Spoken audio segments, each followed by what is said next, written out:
জাতীয় স্মৃতিসৌধে মুক্তিযুদ্ধের বীর শহীদদের প্রতি শ্রদ্ধা জানাবেন বিএনপির ভারপ্রাপ্ত চেয়ারম্যান তারেক রহমান। এ নিয়ে সেখানকার প্রস্তুতির বিষয়ে জানাতে যোগ দিচ্ছেন সহকর্মী শফি মাহমুদ চৌধুরী। শফি, আমরা তারেক রহমানের কর্মসূচির মধ্যে জেনেছি যে শহীদ প্রেসিডেন্ট জিয়াউর রহমানের কবর জিয়ারতের পর যাবেন স্মৃতিসৌধে। সেখানকার প্রস্তুতি কেমন দেখছেন? নিরাপত্তা ব্যবস্থা নিয়ে একটু জানতে চাই।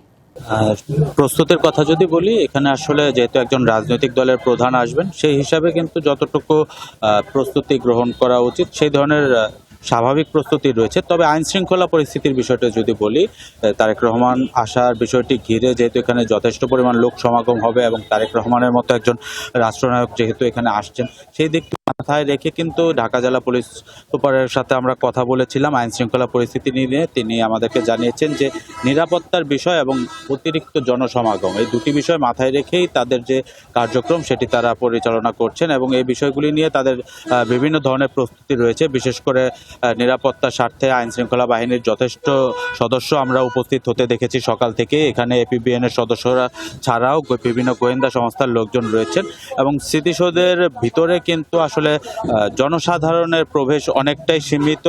যদি বলি যে আমরা আসলে সকাল থেকে এখন পর্যন্ত ভিতরে আসলে সাধারণ জনগণের কোনো ধরনের প্রবেশ কিন্তু দেখতে পাইনি এবং পুলিশ প্রশাসনের পক্ষ থেকেও যেটা জানানো হয়েছে যে তারা আসলে অতিরিক্ত জনসমাগমের বিষয়টি মাথায় রেখে সড়কগুলিতেও কিছুটা ট্রাফিক নিয়ন্ত্রণের ব্যবস্থা রেখেছেন। পাশাপাশি এখানে আইন শৃঙ্খলা পরিস্থিতি রক্ষার জন্য এনজয় শীতের দিন, healthy happy skin, just Vaseline. বিভিন্ন ধরনের গোয়েন্দা সংস্থাদের তৎপরতা রয়েছে, তেমন পোশাকে, সাদা পোশাকেও পুলিশ মোতায়েন রয়েছে এবং আমরা যতটুকু জানতে পেরেছি যে 11টা নাগাদ পুলিশের এখানে একটি হয়তো আনুষ্ঠানিক ব্রিফিং রয়েছে। সেখানে হয়তো তারা আমাদেরকে আইন শৃঙ্খলা পরিস্থিতি নিয়ে আনুষ্ঠানিকভাবে কিছু জানাতে পারেন। তবে এই মুহূর্তের কথা যদি বলি যে স্মৃতিসৌধ আপাতত দর্শনার্থীদের জন্য মোটামুটি বলা যায় বন্ধই রয়েছে। তারেক রহমান আসবেন সেই অপেক্ষায় আছেন এবং আইন শৃঙ্খলা রক্ষাকারী বাহিনীর সদস্যরাও নিরাপত্তা জোরদার করেছেন।